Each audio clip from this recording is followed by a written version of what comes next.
Bonjour, bonsoir à tous, j'espère que vous allez bien, c'est l'Assaillant et aujourd'hui on se retrouve pour la vidéo sur le chapitre 126 de l'Attaque des Titans.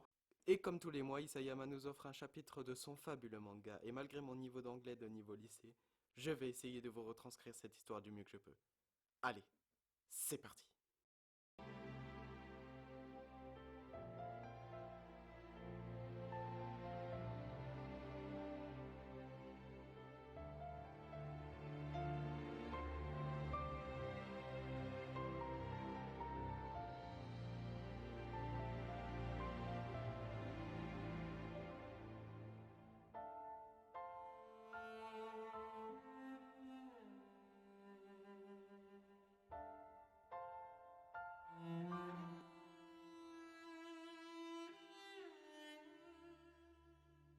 Le chapitre débute par un flashback où l'on voit deux pro-Jaeger qui se font descendre par Anzi. Cette dernière verse des larmes de regret ou de tristesse par rapport à ce qu'elle vient de faire. Car malgré qu'ils soient pro-Jaeger, ce sont quand même des gens du bataillon d'exploration. Après cela, elle revient vers notre cher Levi et grâce à sa science de la médecine, cela permet à Anzi d'appliquer les premiers soins à Levi. On apprend aussi que Levi a pu survivre à Zeke grâce au fait que c'est un Ackerman et tout simplement grâce à son sang d'Ackerman. Pendant qu'elle construisait son campement, Anzi, à ce moment-là, se fit transporter dans le chemin et entendit les paroles d'Eren.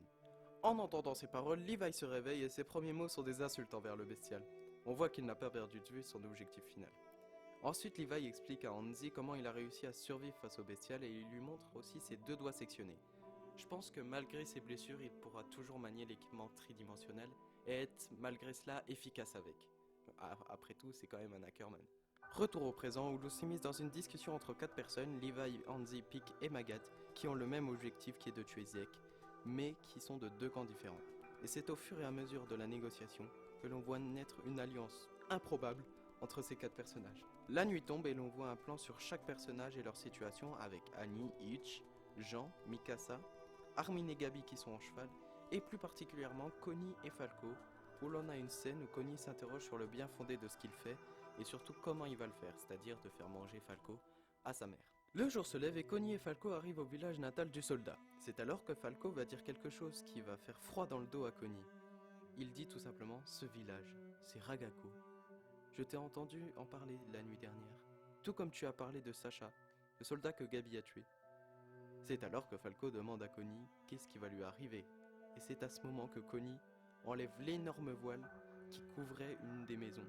Et l'on voit l'énorme tête du titan de la mère de Connie qui est toujours là après 4 ans. On savait que ta mère était grosse, mais à ce point-là... Connie, non! Ne clash pas ta maman! Falco, apeuré, se tourne vers Connie qui lui jette un regard noir. Et d'un coup, Connie lui dit, tout en souriant, s'il pouvait l'aider à brosser les dents du titan de sa mère. Alors là, Connie, si tu as mis toute la nuit pour mettre au point un plan comme ça, c'est que t'as vraiment rien dans la tête. Et le pire, c'est que Falco était sur le point d'accepter jusqu'à qu'on entende Gabi avec Armin lui dire de s'éloigner de Connie, car elle veut le faire manger à sa mère, car il a le pouvoir tout simplement du titan mâchoire. Et oui, parce qu'on l'oublie peut-être, mais Falco, il n'est pas du tout au courant qu'il a un pouvoir de titan et qu'il peut l'utiliser. Connie attrape Falco et menace Armin et Gabi en leur disant de ne pas s'approcher. Armin essaye de parler avec Connie, mais lui dit de tout simplement se taire et aussi lui dit que quelqu'un d'intelligent comme Armin ne peut pas comprendre un idiot comme lui. Connie monte sur la maison. Gabi essaye désespérément de dire à Falco d'utiliser le pouvoir du mâchoire, mais le petit soldat est encore sous le choc d'apprendre que Gaillard est mort et que c'est lui qui l'a tué. Et c'est à ce moment-là que Armin se demande qu'est-ce qu'aurait fait Erwin à sa place. Et par un élan de courage, il monte au-dessus de la maison, regarde la mère de Connie, et Connie lui crie dessus en lui demandant qu'est-ce qu'il fait et de s'éloigner. Armin se laisse tomber. Mais c'est alors que Connie lâche Falco et réussit à sauver in extremis Connie de la mâchoire de sa mère. Ces 2 pages m'ont fait tout simplement flipper. J'avais pas du tout envie que Armin meure et surtout qu'il donne son pouvoir à la mère de Connie parce que la mère de Connie en titan colossal, je sais pas ce que ça aurait fait mais ça aurait été très bizarre. S'ensuit un monologue et une remise en question de la part de Connie qui dit qu'il a quitté son village tout simplement pour être soldat et qu'il l'avait dit à sa mère et que finalement, maintenant, il veut faire son travail de soldat et il veut aller aider les plus démunis. Petit passage où l'on voit Mikasa parler avec la fille qu'elle a sauvée dans la saison 1. Cette dernière explique qu'elle a gardé cette écharpe car lorsqu'elle avait parlé avec Monsieur Geiger, Eren lui a dit tout simplement de jeter cette écharpe à la poubelle.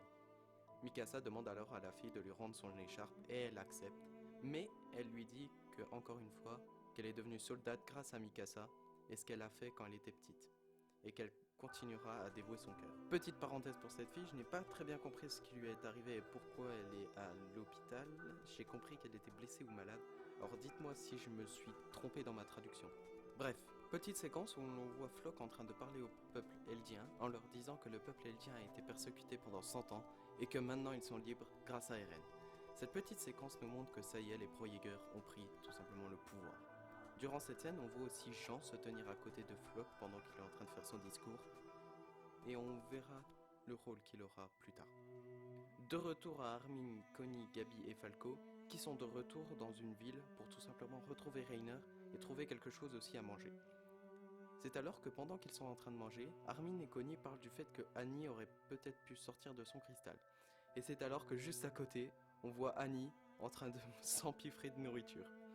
Les 4 personnages abasourdis et Connie qui est en train de crier qu'elle est en train de manger pour 4 ans de tarte.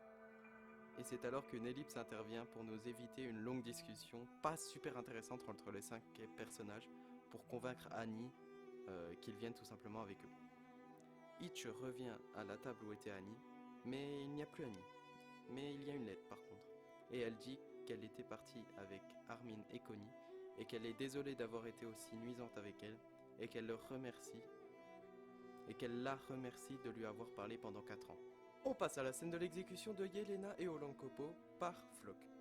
Ce dernier prononce un discours où il énonçait tout ce qu'ont fait les deux Marley, de mal, ce qui fait éclater de rire Olankopo, qui dit qu'après tout ce qu'il a fait pour l'Empire Eldien, il va se faire tuer sur une place publique. C'est à ce moment-là que Jean tire sur Olankopo, mais il le rate de justesse. Floch alors se demande pourquoi Jean a tiré, et c'est alors que le titan charrette surgit de la foule et réussit à capturer Jean, Yelena et Olankopo. Mikasa, ayant entendu les coups de feu, qui étaient en fait le signal de Jean, s'enfuit avec Gabi, Falco, Annie, Armin et Connie. Mais durant leur fuite, Annie aperçoit quelqu'un les observer à travers une fenêtre, mais ils continuent quand même leur route.